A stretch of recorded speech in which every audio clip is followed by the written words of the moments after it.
nāvavatu, saha bhunaktu, saha viryam karvavahai, tejasvinavadhitamastu ma vidvishavahai. Om Shanti Shanti Shanti.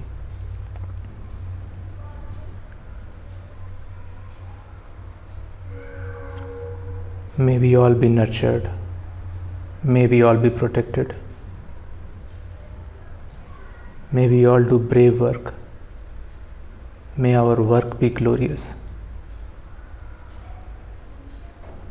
May there be no divide among us. May there be peace, peace, and peace.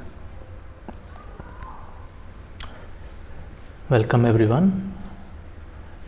Just give me a confirmation if you guys can hear me and see me properly. Okay, thank you, Nathan. So, for past 2 sessions, we have been discussing about some values or principles, you can say, but the term that we use is yama. So, we have been talking about how meditation can help us in our day-to-day life. We all know about these qualities. We all know about truthfulness. We all know about non-stealing. We all know about moderation of senses. We all know about non-possessiveness. All of these 5 qualities, non-violence. But we find it very hard to practice. Everybody has learned about these things right in their childhood, but still, when it comes to living by those principles, all of us find it a little bit difficult. Not a little bit difficult, but very difficult, I would say. But then meditation comes in and makes this easy for us. We discussed in our previous sessions that these are the qualities of an enlightened being. You cannot have a peek into the mind of an enlightened being and know what he is thinking. But what you can for sure see is how he is behaving in the society, how he is behaving when he is among people or even when he is alone. And these are the behaviors that they exhibit: truthfulness, non-violence, non-stealing, moderation of senses, non-possessiveness. And we can keep these behaviors, these exact same principles, as our yardstick for measurement of whether we are progressing in our practice or not. As you meditate more, as you start to understand yourself, as you become friends with your mind, you will be able to better put these principles into practice. That is the sign of your growth in meditation. Not a lot of people think some kind of experience which is out of this world, a unique kind of experience nobody ever had. If they get that kind of experience, that is the sign of progress of meditation. Maybe it can be the sign of progress in this path in certain cases, but it is of no use if your quality of life is not improved, right? So how do we measure the quality of life? These are the values which we which when we measure ourselves against, we come to know where we stand. So these values not only indicate how meditation is related to our day-to-day life, but also gives us a yardstick for measurement of our progress, whether we are practicing right or not. This is what makes the practice complete.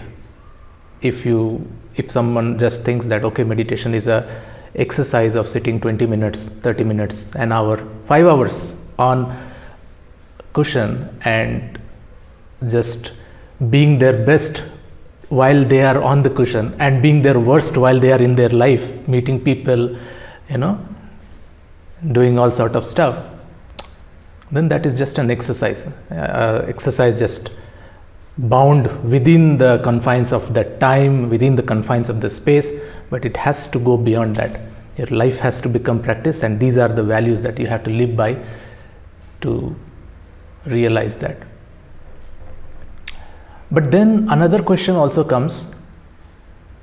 Okay, so this was first part. This is first stage of yoga. Meditation is the seventh stage of yoga. So we are building our way up to meditation. What are some of the things that are generally taught in a authentic setting? Like, what are the things that if you were in a gurukul, if you were learning this from somebody who is closely associated with the tradition, how you will learn meditation? You will not directly go and start meditating, which we do normally, but this is the gradual step-by-step progression. So we discussed about these 5 qualities. These all 5 qualities come inside one stage, the first stage, that is called yama. And that stage is to solve some of those initial queries of a meditator, like how do I know if I'm doing right and all those kind of stuff. So that once gets solved, then another kind of issue also arises in the mind of the practitioner. What if I am not feeling like doing the practice itself on some days? What if I don't feel motivated? How do I remain consistent? And that is where the second stage of yoga comes, which is called niyama. Niyam simply means routine. If you translate it in the crude language, it is a routine. But it's not just simply saying that you have to make meditation a routine, you have to do this. Then there is no point of having that second step itself. But second step gives you some activities to perform on day-to-day basis, which will keep your state of mind at such a level where you will always feel motivated to practice meditation and practice these 5 values in your life. So what are those things that the tradition recommends under the second stage of yoga, niyam? Shaucha. First is Shaucha. That is basically cleanliness. And a lot of people might have had experience about this. If you are tidy, if you are taking care of your body in terms of its cleanliness, taking care of the space where you live in terms of the cleanliness of the space, you always feel a little bit more energetic. So that is the first stage, first part of the second stage of niyama. The first part is cleanliness, Shaucha. Second is Santosha. Santosha basically means contentment. So if you wish to have something, obviously we all have some needs, which we generally define as roti kapda makan. So that basically means the food, clothing, shelter. These are some of the basic needs of a human as we define. So obviously you will have need to have food, but what should I eat? How much should I eat? Should I eat a particular item? There is, I mean, in this world, you can actually pick up anything out of this world and dive deeper and deeper into that subject, and you will not find any end to it. You can just lose yourself in absolutely anything you can pick up of this world. I can just pick up this laptop and I can just devote my whole life studying about laptop, studying about how keyboards work, and then if I finish up that, I will study about how processor work, and my whole life basically I can devote to that. I can just take that camera and I can spend my whole life into that. I can take this candle which is burning nearby, and I can spend my whole life thinking about or doing research about how can I make this candle last longer, how can I make it more fragrant, how can I make it eco-friendly. There is a lot that you can do about almost everything in this world. So is the food. People are getting obsessed about food. What should I eat? How much should I eat? When should I eat? What should I not eat? The purpose of food is to sustain your body. Whichever food supports your body, whichever food your body accepts, you can have that, and as long as it provides you energy to do the work that you are here to do, then the purpose of the food is solved. So this mindset of knowing what you need, how much you need, and being happy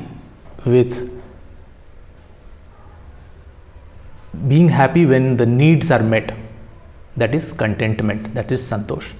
Obviously you cannot be happy unless your needs are met. The prayer that we do when we start all these sessions, saha nāvavatu, saha bhunaktu, saha viryam karvavahe, that prayer itself says we should be nourished, we should be protected, and then the third line we say we should do brave work. You cannot do anything until you are nourished or you have the sense of being protected, the sense of protection, sense of safety.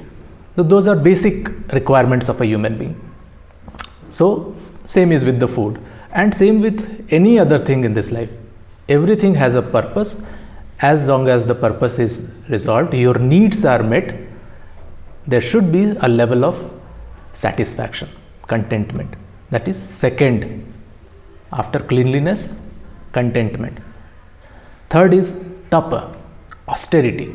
Now this austerity doesn't mean that you have to leave everything, you have to go into the forest. No, austerity is just doing the work. If you want to achieve anything in this world, even if you want to build a business, you have to work for almost 2 to 3 years without any pay, right? Even in materialistic world, if you want to gain anything, you have to put the hard work. That is tapas. When you have decided to walk on a path, however difficult it may appear, you have to put the effort, and that act of putting effort continuously is tapas, is austerity. So that is the third quality that we should inculcate. Cleanliness,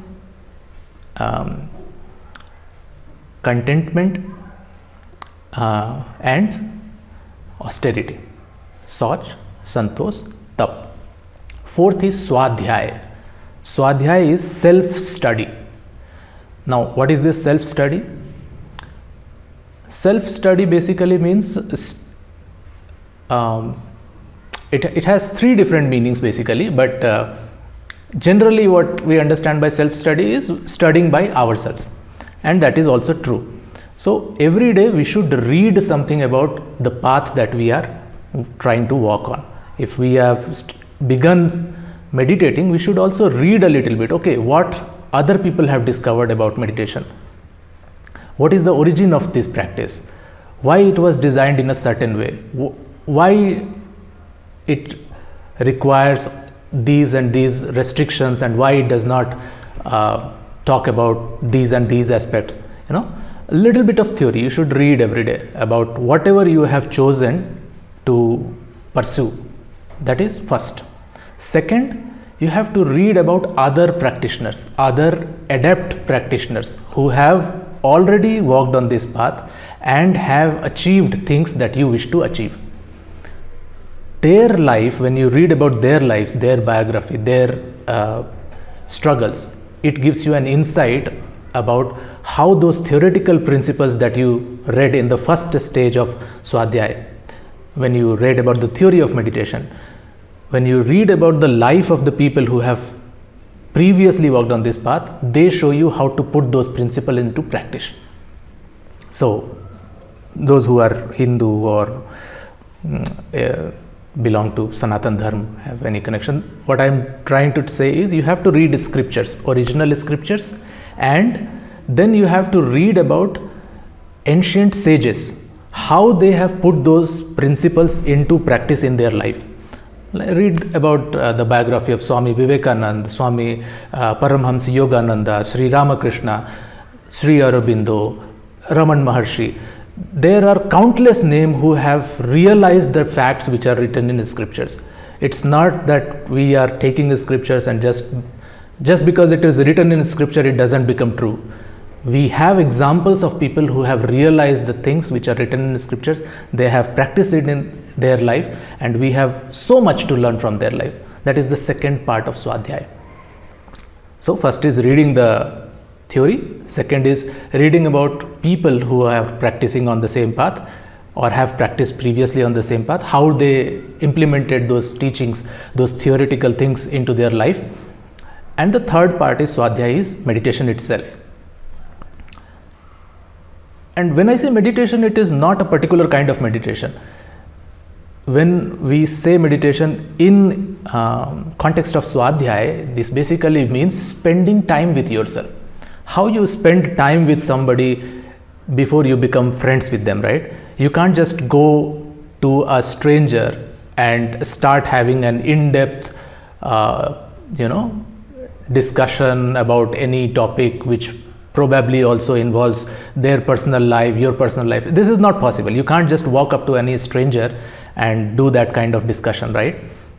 What you have to do, you have to spend time with that person. You go sit with that person for some time, 10 days, 12 days, that person starts recognizing your face. Okay, I see this person almost daily in the park. Then 12th day, probably you start speaking, a little bit of chit chat, casual talk. Slowly you become friends, and then after 6 months, 7 months, or a year, that person is almost ready to tell you everything about himself, right? And that is the same approach that we have to implement with ourselves. We have to sit with ourselves, not being distracted by newspapers, not being distracted by magazines, TV, mobile phone, but just with ourselves. If you don't have to do, just close your eyes wherever you are sitting. No need to even have your posture correct or anything. Just close your eyes. Just let your mind tell you what it wants. Be friends with your mind. Spend time with your mind, and your mind will eventually start telling you what it wants, how it behaves, the way it behaves, why it behaves. That friendship with oneself is the third part of Svadhyaya. So, 4 things we discussed so far from the second stage of yoga, niyam. First is Shaucha, cleanliness, Santosha, which is contentment, Tapas, austerity.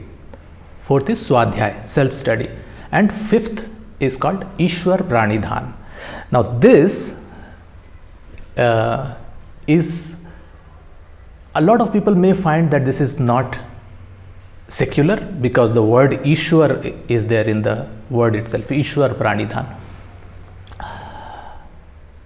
which basically means surrender to God. Now, what is God is a completely different topic. We can deal it probably in some other session, but generally it means what you can take away from this is generally to have an understanding that you are not everything.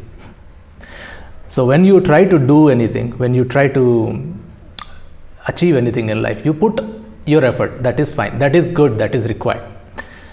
But can you ever say that if I put my effort, it will always turn out in a particular way. The events in the future is always going to turn out in a particular way. No, there are so many factors always governing the final outcome. Exactly, surrender to whatever my higher power is, the universe for me. That is one way to look at it. But simply having the sense that you are not the center of the universe, having the realization that there is something which has impact on almost everything that you do, that anybody ever does. And with this realization, what happens? How does this help? This basically keeps your ego in check.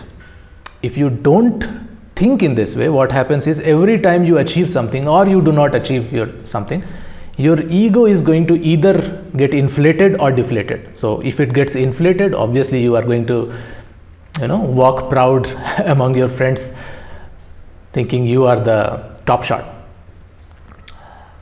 And if it gets deflated, you only think that, okay, whatever bad has happened in my life, I am the sole responsible person for that. That is going to lead you to depression. So if you want to not slip into any of those pitfalls, you have to understand that your effort is just one part of the equation. There are other factors also into the equation which always play for any outcome. So these are the 5 things. We'll recap again. Cleanliness, interconnectedness. Yes. Cleanliness, Shaucha, Santosha, contentment, Tapas, austerity, Svadhyaya, self-study, and Ishvara pranidhana, surrender to the higher power, or the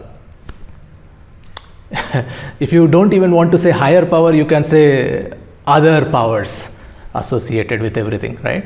That is also fine.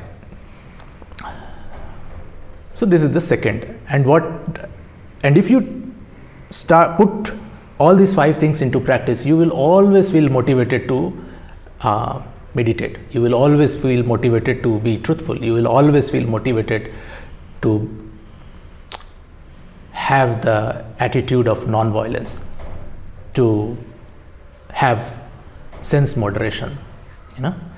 Your practice will automatically happen if you just do these 5 things. When I say automatically happens, means your mind will be always inclined towards the 5 principles we discussed before that. Okay, so a lot of discussion about this. So this was basically the second stage of yoga. After yama, this is niyama. Next we are going to see what is the third stage, asana, which is the most popular thing about yoga in today's world, but that is the third stage. One has to go through yama and niyam before going to asana. What is the use case of that? Why asana is important? What basically is asana? We will see that all in the next session. For today, this should be good enough, and we can get into our weekly meditation. So I will put a timer for 20 minutes and we can meditate together. There will be minimal guidance, as I said, and in fact, we have been doing so far mantra meditation. Everybody decides on whatever mantra that they want to chant, and then they mentally chant or verbally chant depending on what they prefer in their own space. We just start at the same time and we end at the same time. But if you feel that you are inclined towards practicing any other form of meditation, that is also fine. Those who are not comfortable or not aware of how to use mantra, or they don't know any mantra that they can use, then also it's fine. The idea is to meditate together. So for 20 minutes we will meditate together. We'll start with the ring of the bell and we will end. Initially we will start with a quick body scan just to relax ourselves completely, and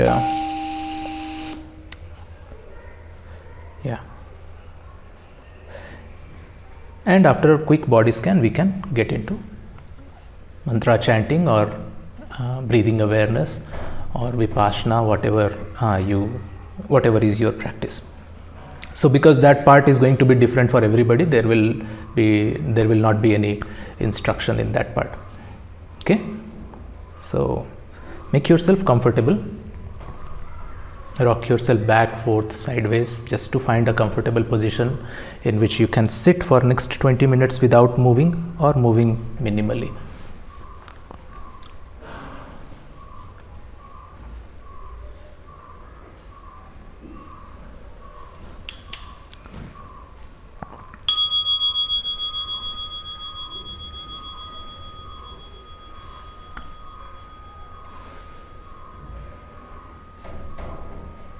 Keep your back, neck and head erect in one line. You can keep your hands in your lap or on your knees, palms facing upward.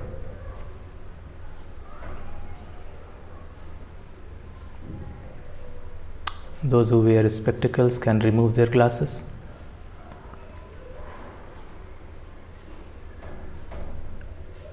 If you are sitting on chair, keep your feet flat on the ground.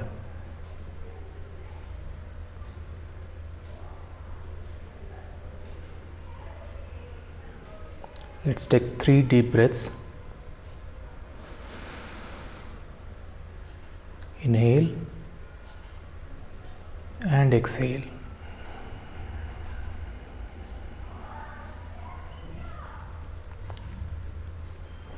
Inhale and exhale.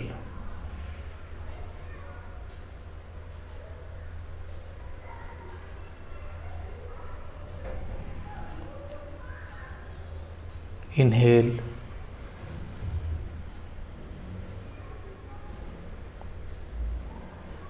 and exhale.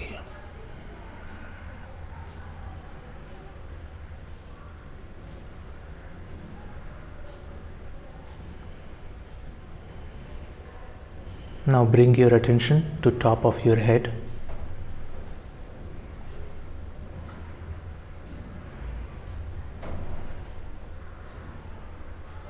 Let's see if there is any tension, any muscle contraction, any uneasiness in our scalp. Let it relax and keep moving your attention to your face, forehead, eyes. Let your forehead and eyes relax. Cheeks, nose, lips, your ears, back of your head. Let your whole head relax. Bring your attention to your neck and throat region.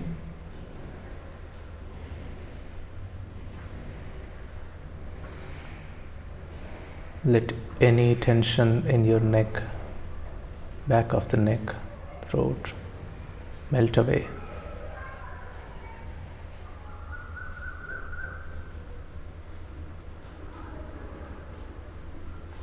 Bring your attention to your chest region.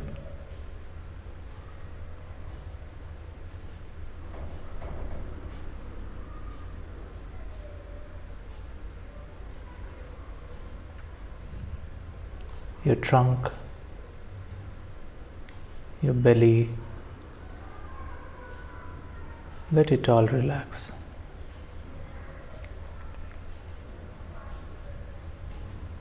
Bring your attention to your shoulders, left shoulder, right shoulder, upper back,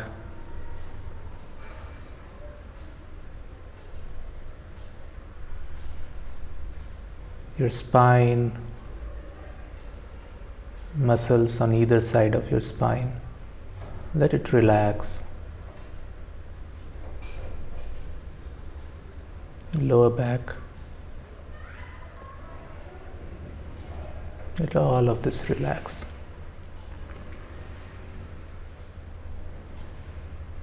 Bring your attention to your right arm, right elbow, right forearm, right wrist, right palm, back of your hand and fingers. Let your whole right hand relax. Bring your attention to your left arm, left elbow, left forearm, left wrist, left palm, back of your hand and fingers. Let the whole left arm relax as well. Bring your attention to your hips.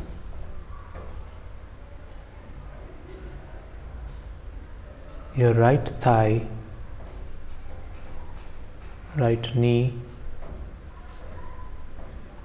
right shin,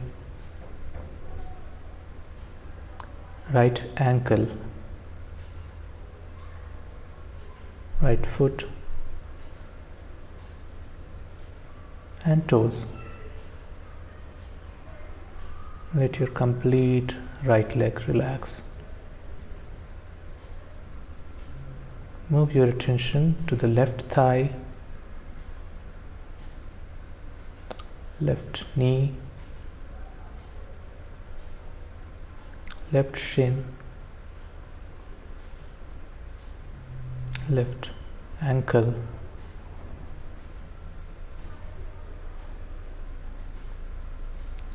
left foot and toes. Let the complete left leg relax.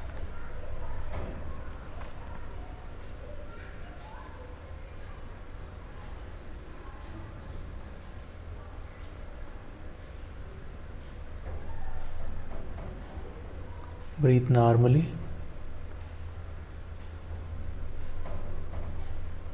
Quickly scan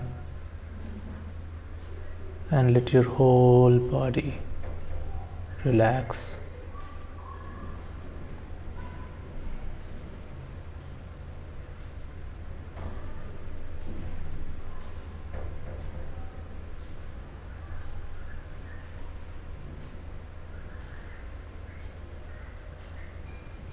When you are ready, start meditation.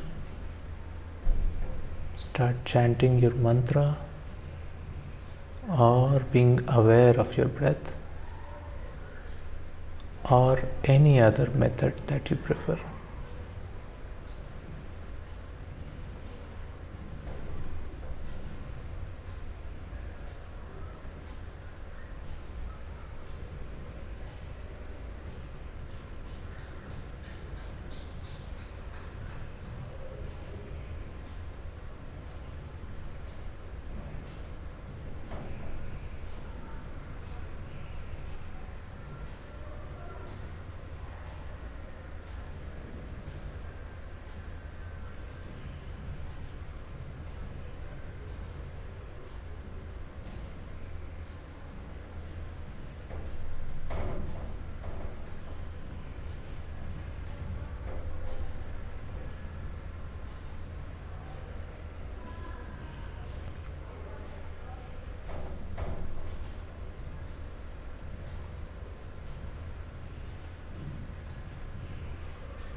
Fill your heart with feeling of love and compassion.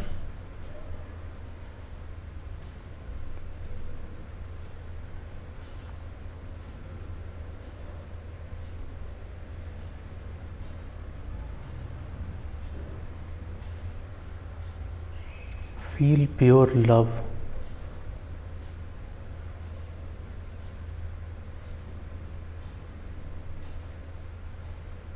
And with this feeling, let's pray. Om sarve bhavantu sukhinaḥ, sarve santu niramayaः, sarve bhadrani pashyantu, ma kaśyid dukkha bhag bhavet.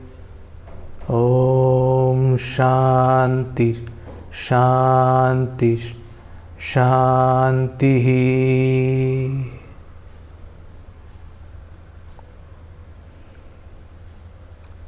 May the benefits of our practice be shared by all.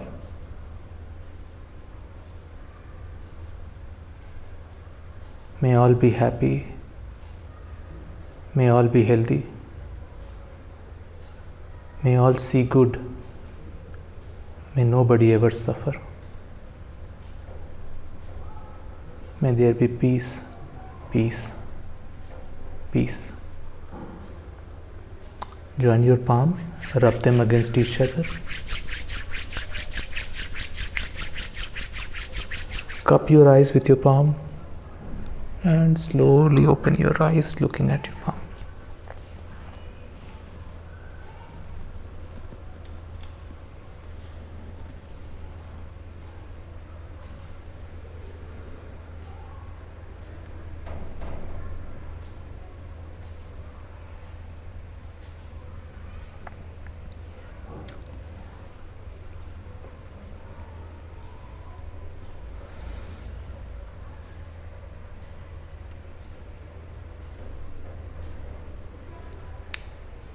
If anyone wants to share any of their experiences or want to discuss anything,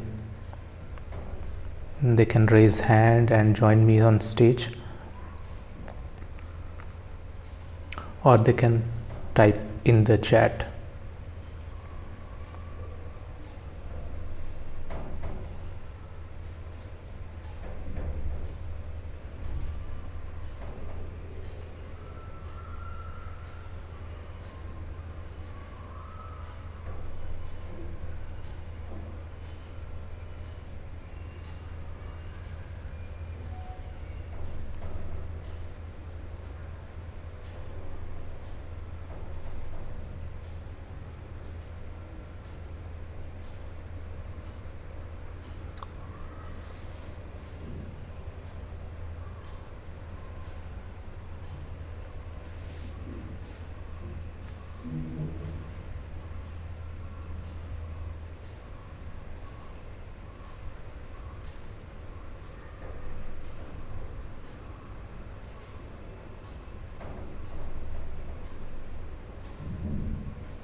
Could you share the prayer you said at the end of the chant?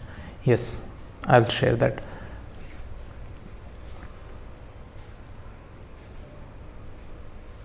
It's sarve bhavantu sukhinaḥ, sarve santu niramayaः, sarve bhadrani pashyantu, ma kaśyid dukkha bhag bhavet. It means exactly what I just said afterwards. Sarve bhavantu sukhinaḥ means may all be happy. Sarve santu niramayaः means may all be healthy. Niramayaः means without disease. So may everyone be healthy. Sarve bhadrani pashyantu. Sarve means everyone. Bhadrani means to see good. Bhadra is good. Pashyantu means to see.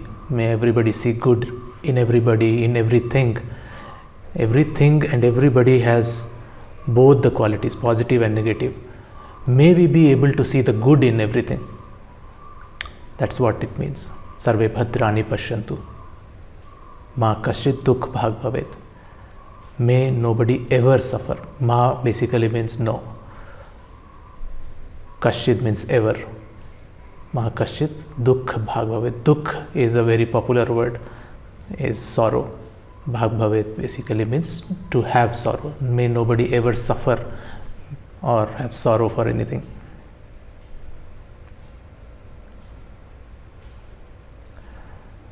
So, and then we chant Om, peace, peace, peace. So this peace, peace, peace that we say 3 times, it has multiple layers of meaning. It defines traditionally peace be in 3 worlds. Every religion has the concept of 3 world. The lower one, the one where we are, and the higher world. In Sanskrit it is called Bhu Bhuva Swaha.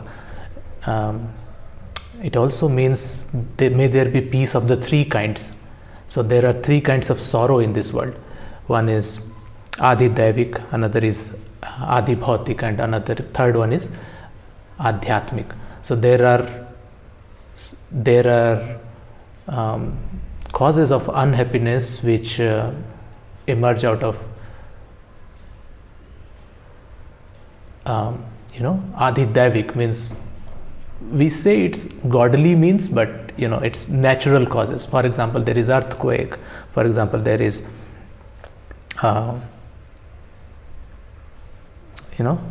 volcanic eruption. Those also are very a lot of people suffer with flood, tsunami and all that. That kind of suffering is one type of suffering. Second type of suffering is when other people inflict suffering onto other, like theft, murder, all those kind of crimes that happen.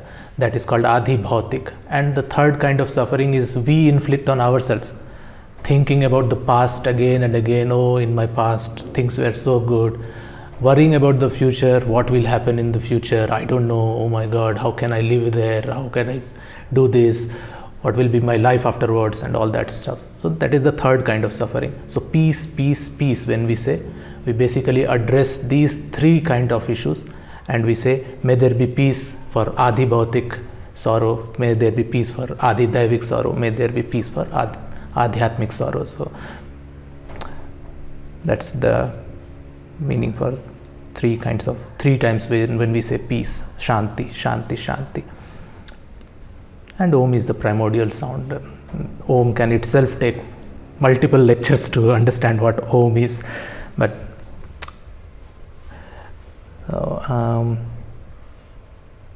could you share the prayer? What is the meaning of the prayer? I hope this will be uploaded on YouTube so I can learn new language. I was feeling very uncomfortable at the beginning, but eventually I understood that I just need to accept.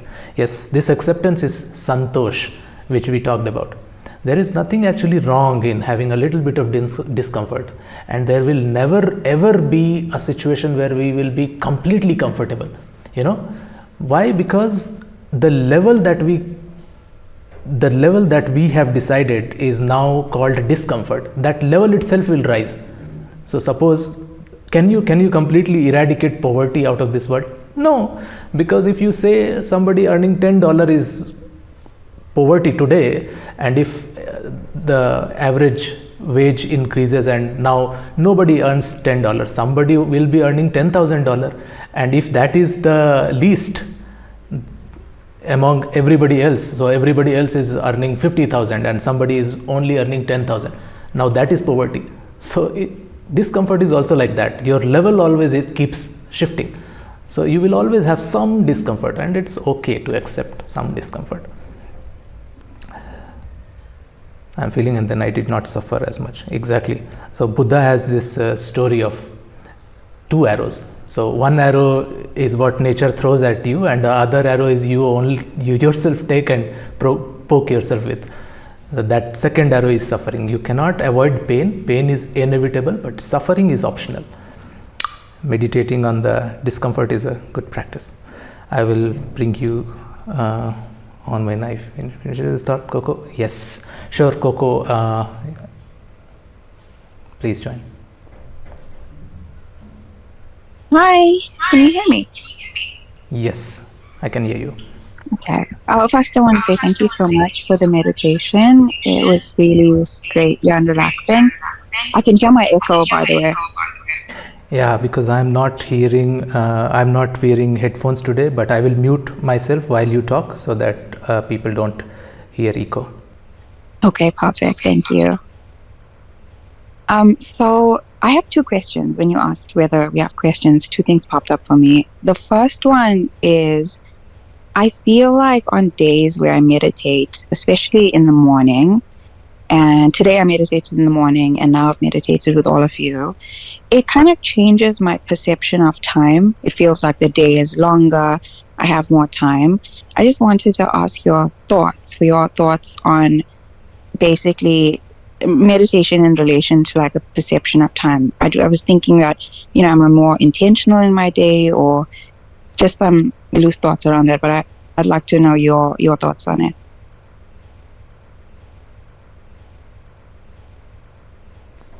Sure, that is a very good question. How meditation changes our perception of time. So you just look at it in this way. Um, there are different kinds of movies, right? So if you have seen the latest movie called Spider-Man into the Spider-Verse, I guess, or something related to multiverse, it's the latest one. So if you see, the screenplay of that movie is very fast. So in every 1 minute there is so much of information thrown on the viewer, and then if you show that movie to somebody who is if you show that movie to somebody who processes information a little bit slower, like your grandparents, probably they would not enjoy that. And if you see some movie which is from their time, you will find it incredibly slow and you will be bored very quickly, right? So the idea, what actually is happening is exactly the same principle which happens inside of our brain also. So when your number of thoughts per second is lower, then you are able to pay attention to each and everything better. And when the number of thoughts in your mind is more, which generally happens if you have not meditated in the morning, then it all just passes. So many things actually passes every second through your brain that you when you try to focus on anything, you get distracted. You try to focus on anything, you get distracted, and it just the everything just looks moving fast. It's actually outwards, the external world still remains the same. It is our perception that has changed because there is so much of noise inside. So we take the same input from the external world, but lot of noise inside our own head makes this difficult to process all of that. And then we think, okay, this probably went too quickly, that's why I was not able to process. But it is not the case. It's just that you did not have time to focus on what the actual perceptions were, but you were just busy with all that noise inside the head. When that noise goes down, your attention naturally is capable of holding on to whatever perceptions you are receiving from external world, and everything looks well paced. So that's how it feels generally. During meditation itself also the perception of time shifts, but what your question was, Coco, so this basically is this what is happening is the number of thoughts per second that our mind is creating is lower, and we are able to put more focus on whatever in perceptions that we are receiving from the external world, and it just feels well paced, while in the other case it doesn't. Hope that answers your question. Yes, it does. Thanks. That makes a lot of sense. In a way, like it kind of reminds me of, like, when you're waiting for school to end or work to end, watching the clock tick by is kind of like an anchor. So it's like your thoughts are lower in terms of other things. And that's why time moves so slowly then. So I don't know, it kind of reminded me of that a bit. Yeah, thanks for your thoughts. I have another question. I'm gonna try and ask this as diplomatically as I can because it's about a personal experience that I had recently. So I'm gonna try. Let me just think this out for a second. Okay, I joined this meditation group recently, and I went for a couple of classes, and there were 3 teachers there, and 2 of the teachers were awesome, wonderful, and one of the teachers kind of didn't show the qualities that I would expect from a meditation teacher. And if I just want to be as nice as possible as I can with this, but like, being a bit forceful about opinions, wanting to be correct, wanting everyone to agree with them, being a little bit impatient. So it didn't read to me as someone who is mindful. Yeah, let me just say it that way. So, and this person has said that they have been meditating for, I think, almost 18 years. So my question is just like basically out of curiosity is that can someone meditate or be exposed to a meditating realm or the meditating world for that long of a time and still kind of not be mindful? Because it made me a little bit paranoid as well, where am I meditating the right way? Am I starting to show the qualities that I want to show or feel the qualities that I want to show? Or could I be living like being delusional a bit? And am I doing it the right way? So it was just interesting for me to see that. And I just want to know if you have any thoughts on that, or what do you think about that? Yeah. That there are actually 2 ways to address this. So first I will take the straightforward how normally people think, right? When they see something, they think about the thing. Right? When you see a person behaving in a certain way, you think about the person. That's the outward way of thinking, which is generally what we have been practicing since our childhood. That's why it is a normal tendency. So when you look at a person who is not behaving in a certain way, you think, okay, that person, there's something wrong with that person. Maybe there can be things wrong with the person, and somebody might be meditating for 18 years, 17 years, 19 years. Doesn't matter if they don't have the right context of what meditation is. Like in our discussions before we start our session, we discuss so much of theory, right? Why we discuss that theory? Because having the right perception of the practice, why it was intended, how it has to be approached, this is very important to get the right benefit out of it. We already discussed what should be the behavior of a person who is progressing on the path of the meditation, right? The truthfulness, non-violence, all that stuff. Today we also discussed about Shaucha, Santosha, the cleanliness, and the satisfaction, the sense of satisfaction, all of that. And this is exactly the quality that you were looking for in that person. So technically it is very much possible to not build any quality that can improve our state of life, and yet practice meditation for so many years, just keeping it confined in a particular space during a particular time in the cushion. When he is on the cushion, he is perfect. But that can be possible. I'm just saying that can be possible. I'm not saying that the person you might be talking about is having that kind of attitude or not having that kind of, it's not a direct comment on anybody. That is just the possibility.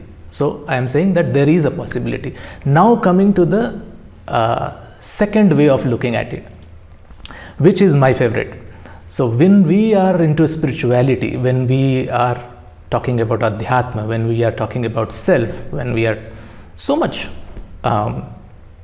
focused on ourselves. First thing that I should be asking is whether I should have a particular expectation from a person.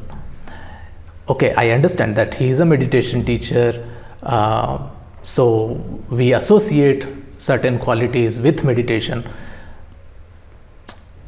but still a person can have, as I was saying, that one's effort itself does not lend to the final outcome. So there can be so many things going on his or their life that might lead to different kind of behavior in different such situations. So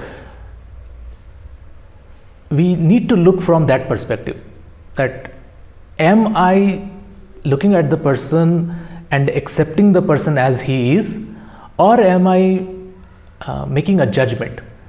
So when I make a judgment, there is no chance for me to meet that person on the same ground ever again, right? But if you just accept, okay, this person is so and so today, next day he can be something else. Next day he can give you something that you might not have ever expected, because today also he was not as per your expectation, right? So this can always keep shifting. That is the perspective that we should be having, that okay, somebody, acceptance is key. It's from happening outside the meditation, be mindful outside. Sorry, so what I was saying is, while this is possible to practice, and I actually said that if you don't practice the process in its entirety, then it is just a piece of it and it will only give you a piece of the benefit. So if you just doing on cushion, sitting and breathe awareness and all that, then obviously you will getting the part of the benefit only. Only when you let the practice pervade your entire day-to-day life, then it shows the benefits on every part of your life. So that is very much possible. But our attitude should be, what is the good that we can learn from that person? That person, just now I explained the prayer, right? Sarve bhadrani pashyantu. Everything can have both the sides, negative and positive. In fact, they actually work together. If there is no negative, what is positive? Positive has its impact because there is a contrast of negativity. You know, if you start writing on a white board with a white chalk, you are not going to read anything. It is only appreciated when you write with a white on the black, or you write with black on the white, right? If there is a contrast, then it is appreciated. If there is no contrast, there is no difference, there is unity. So if something is positive, then there will always be something negative, and we have to develop this quality that we should be able to see the good. So while it is possible, we have to accept, okay, these are the things, this is how I am perceiving. Maybe I should let go of my expectation, because I already have an example that things always do not land as per expectation. But what best I can do with this given situation should be our attitude. Okay, does that address your question? Yes, thank you. I really appreciate your insight. Yeah, it is nice to have a different perspective on it. And if I think about it a bit, maybe I did have an expectation of what a teacher is supposed to be, especially a meditation teacher. So it does give me something to think about. Also, we're all human, hey? We all do things, human things. So Yeah, you're right. There's things to learn from every experience. Yeah, thanks for answering my question. Bye. I'm gonna jump off. thank you very much for your questions, Coco. I just missed reading some of the chat. I'll just quickly scan if there is anything that I need to talk about. Perception, we are talking about perception. Bye. Thanks. My meditation wasn't really a meditation. I went out just a body scan, and then it wasn't enough cleanliness. So I tried it up and okay. So it was interesting. Okay, I will not. How would one prevent this from happening outside of meditation and be mindful outside of meditation as well? Acceptance is key. Yeah. So Kosh I guess, I hope I am pronouncing the name correctly. So, Koshk has written, how would one prevent this from happening outside of meditation and be mindful outside of meditation as well. So, when they say that how can one be mindful outside of meditation, and they say that one should be able to prevent this from happening outside, I believe that they are just saying that how can one prevent being unmindful outside meditation is what I am getting the vibe from this question. But as I said, that mindfulness, again, mindfulness itself is a very tricky term. So when you say mindfulness, a lot of people, when you say that, okay, be mindful when you are eating, be mindful when you are walking, be mindful when you are talking to somebody, a lot of people just simply take this as, okay, be aware of your breath when you are talking, be aware of your breath when you are eating, be aware of your breath when you are walking. Think of it a little bit. Is it really practical to always be aware of breath, a function that is not even required for that particular task? So suppose I am playing chess. It is a very mental heavy activity, right? So you have to continuously think of new strategies, be aware of what the other person might be thinking.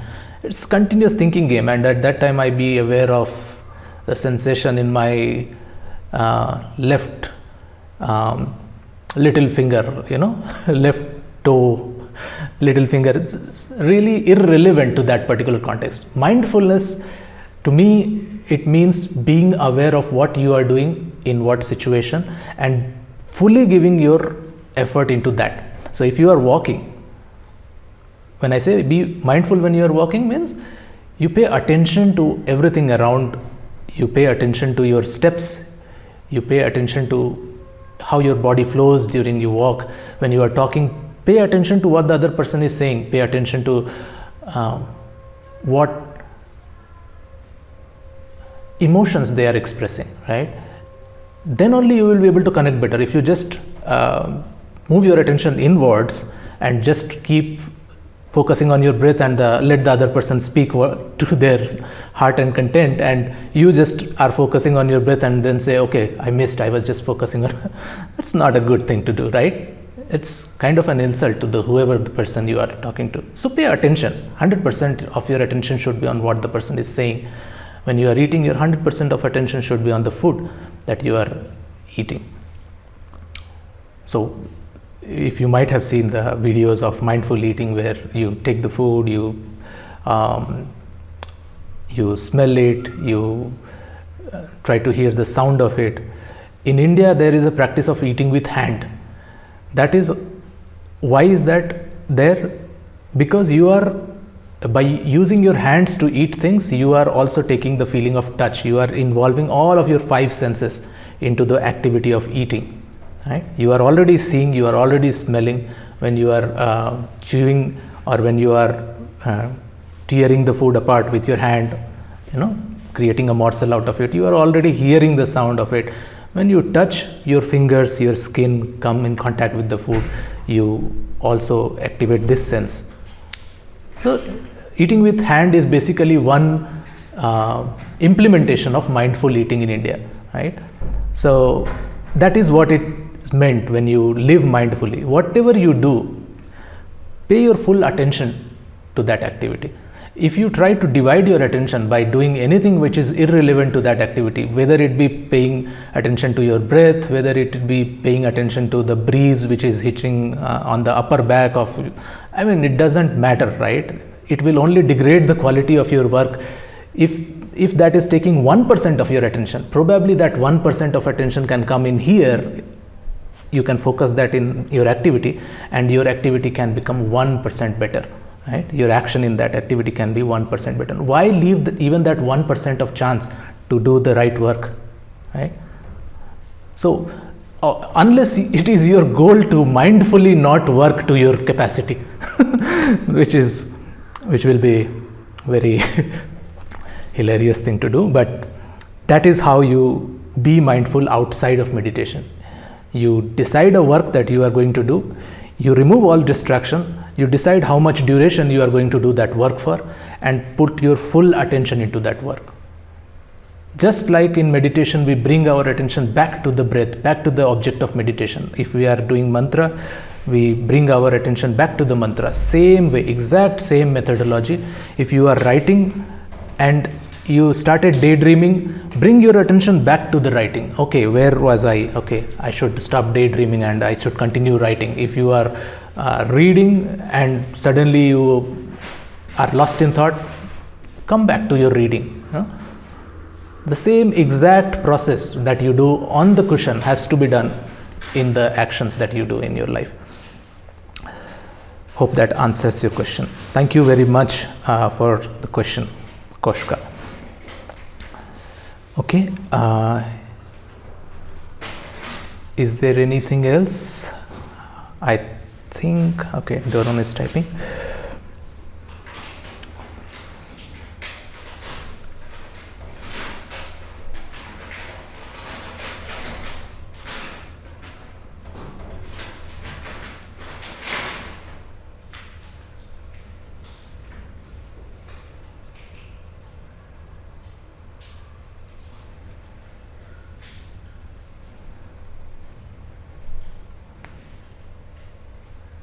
Okay, thank you very much for attending this session, and I think we can wrap this up now. Thank you everyone for joining, and hope you had something, some takeaways, some good things, and you enjoyed the practice of the day. Hope to see you all next week. Thank you again for joining.